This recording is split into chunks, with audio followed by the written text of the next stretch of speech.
Assalamualaikum warahmatullahi wabarakatuh. So today we continue our lesson with our new chapter, acid, base, and salt. Okay, acid, base, and salt for part number 1. Okay, so we proceed. Okay, so kita nak tahu apa itu acid and base. Uh, uh, dalam basic knowledge semua dah tahu acid itu apa, base itu apa. Ini kita nak refresh balik saja. Okay, common acid yang selalu digunakan adalah hydrochloric acid, sulfuric acid, nitric acid. Ini yang common, yang selalu kita buat eksperimen yang sebelum keluar dalam soalan. Okay, apakah ini?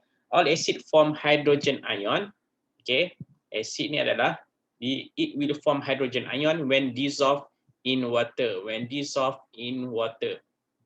Okay, so hydrogen ion itulah yang menyebabkan solution tersebut become acidic. Itu yang dimaksudkan apakah itu asid. Okey, alkali pula. Alkali yang bertentangan dengan asid tersebutlah. Yang common yang kita gunakan adalah sodium hydroxide, calcium hydroxide dan juga amonia.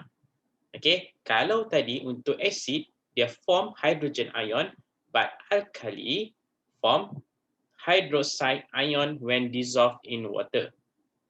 Okay, saya ulang. Acid form hydrogen ion when dissolved in water, but alkali form hydroxide ion when dissolved in water. Okay, so we proceed with pH scale.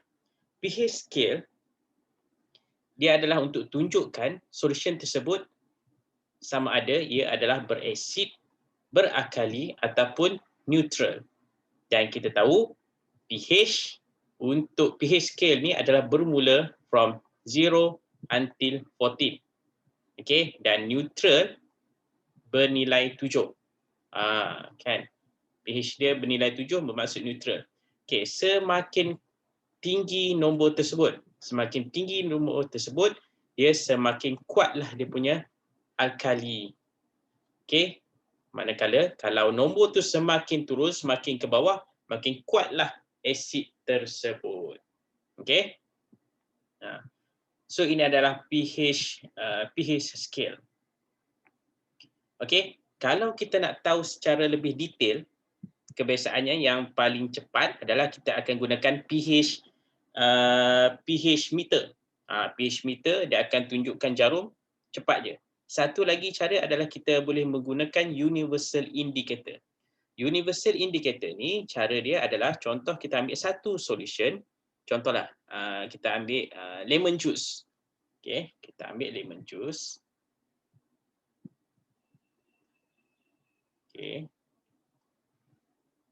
Kita ambil lemon juice and then kita dropkan pada universal indicator ataupun kita celupkan universal indicator tersebut, dan kalau ada yang universal indicator yang dalam bentuk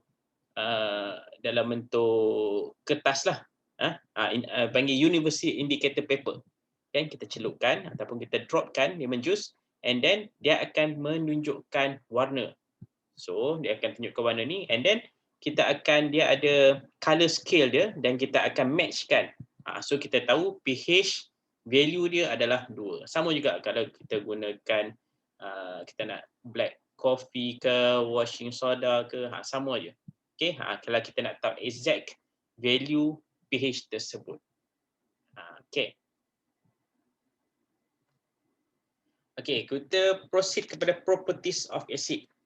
Okay, kita nak tahu dia punya sifat-sifat asid ni. Okay, simplest definition of an acid state that acid is substance that dissolve in water to form hydrogen ion. Yang ni kita dah bincangkan sebentar tadi. Okay, kalau dia form hydrogen ion itu adalah berasid. Itu adalah berasid. Sebab hydrogen ion itulah yang dia tunjukkan sama ada ia bersifat acidic ataupun tidak. Okay, kita cuba tengok dia punya properties of acid ni. Kalau dia react with metal, apa yang terjadi? Okay, kalau contoh dekat sini kita ambil contoh magnesium. Okay, metal, kita ambil metal magnesium. Dia react dengan hydrochloric acid, apa yang terjadi?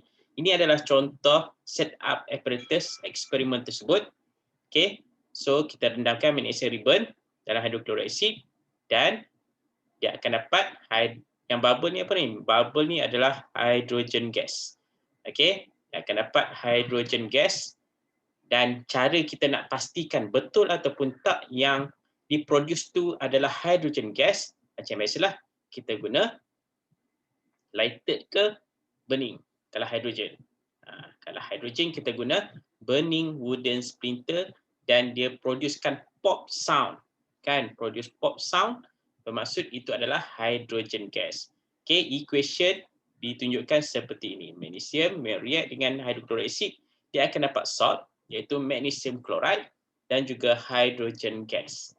Okay, itu reaction antara acid dengan metal. Yang bagi contoh ni magnesium. Tak kisahlah kalau dia react dengan zinc ke. Okay, so kalau dia react pula dengan metal oxide.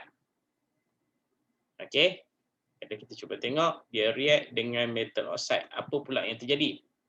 Okay, kita ambil contoh sini adalah copper oxide. Copper ni metal lah. Okay, dia react dengan sulfuric acid akan dapat salt and water. Akan dapat copper to sulfate and water. Kemudian kita tengok juga apa yang terjadi apabila kalau reaction of acid dengan metal hydroxide. Metal hydroxide contoh dia sodium hydroxide. Okay, sodium hydroxide dia react dengan nitric acid akan dapat salt and water juga. Okay, sodium nitrate and water. Okay, macam mana nak tahu sama ada ni sodium nitrate ni copper? Okay, kamu tengok sini. Yang perkataan belakang ni daripada acid. Yang depan ni daripada metal tersebut. Sama juga. Yang belakang nampak. Belakang nitrit daripada mana? Daripada nitric acid. Yang ini daripada mana? Daripada. Okay. So kalau dia react dengan aqueous ammonia, kalau react dengan aqueous ammonia, dia akan dapat salt sahaja. Hydrochloric acid react dengan aqueous ammonia akan dapat salt sahaja. Kalau yang ini special case sikit kalau dia react dengan carbonate. Okay, dia react dengan metal carbonate. Contoh dia sulfuric acid react with copper to carbonate akan dapat salt iaitu copper to sulfate, water and carbon dioxide. Okay, so macam mana kita nak confirmkan carbon dioxide gas ni? Confirmatory test. Selalu ditanya juga. Confirmatory test using lime water. Tak habis setakat tu. Lime water change color from colorless to cloudy. Baru dapat full mark. Okay, kita recap balik. Acid are substance that form hydrogen ion when dissolved in water. Many metal react with acid to form salt and hydrogen. Okay, contoh tadi magnesium. Kan? Acid react with metal oxide and metal hydroxide to form salt and water. Dan juga last sekali, acid react with carbonate to form salt, water and carbon dioxide. Okay, dengan nampak je carbonate, carbon dioxide lah yang dia akan produce. Okay, itu kita dah terangkan berkenaan dengan acid. Sekarang kita masuk base. Base ni apa? Base is a substance that can react with acid. Yang boleh react dengan acid, base lah. Okay, base ni boleh jadi base oxide. Okay, base hydroxide or base carbonate. Nanti kita akan detailkan lagi. Okay. Apa pula? Okay, if a base is a soluble in water, we call it alkali. Kalau base tu yang boleh soluble in water, kita panggil dia sebagai alkali. Okay, kita cuba tengok dia punya chemical reaction of base. Okay, macam biasa, base ni dia boleh react lah dengan acid. Contoh base calcium oxide. Okay, calcium oxide dia react dengan hydrochloric acid. Okay, dia react dengan hydrochloric acid, dia akan producekan salt and water. Dia mention kat sini, secara general dia salt and water. Sama juga kalau base hydroxide. Kan, base hydroxide, itu sodium hydroxide react dengan acid, akan dapat salt and water. Okay. Saya ulang sekali lagi macam mana dapat perkataan sodium nitrate. Nitrate ni daripada acid. Sodium ni daripada yang depan tu. Okay. So kalau dia react dengan metal carbonate, okay, metal carbonate ni base, dia react dengan acid, sama juga. Macam kita ada carbonate, salt, water and carbon dioxide.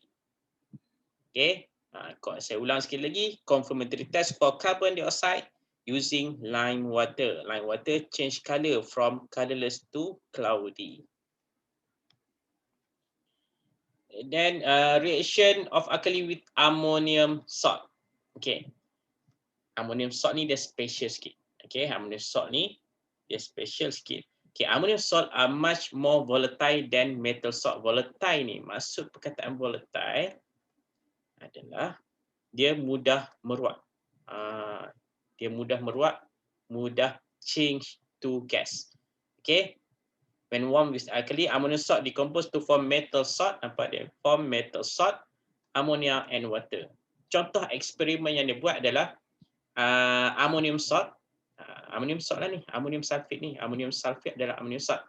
Dia react with alkali. Okay. Okay, dia panaskan. Kemudian, nampak sini, dia akan menghasilkan gas. This show that alkaline gas is present. Kan, if you are heating an ammonium salt, the gas will be ammonia. Ammonia bersifat alkali.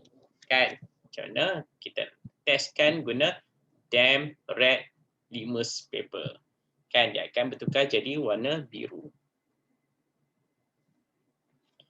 Okay, base ni, kalau petani-petani dia akan guna, we can remove excess acidity from the soil by adding crushed limestone, iaitu kalsium karbonat. Kan, kita boleh reducekan acidity of soil tersebut untuk pastikan tanaman tersebut, tanaman kita sihat. Sebab tanah-tanah ni kadang dia bertukar jadi asid sebab faktor-faktor hujan asid, faktor kita sembuhkan racun serangga, kan. So cara kita nak neutralize balik adalah kita tambah kalsium karbonat, kan, dia dapat neutralkan balik. Okey, kebiasaannya yang selalu digunakan adalah lime, kan, bukan limau lime, itu kalsium oxide. Okey, sama juga function dia. Okey, dia nak neutralize acidity of soil. Okey, kita recap sebalik. A base is substance that can neutralize an acid. Dia berlawan dengan acid, kan. Dia dapat neutralkanlah balik acid. Okay, alkali is a soluble base. Base yang dissolved in water dipanggil sebagai alkali. Base react with acid to form salt and water. Ammonia gas is released when ammonium salt are heated with an alkali. Gas ammonia ni sifat alkali. Okay. Crushed limestone or lime are added to neutralize excess acidity in the soil. Okay.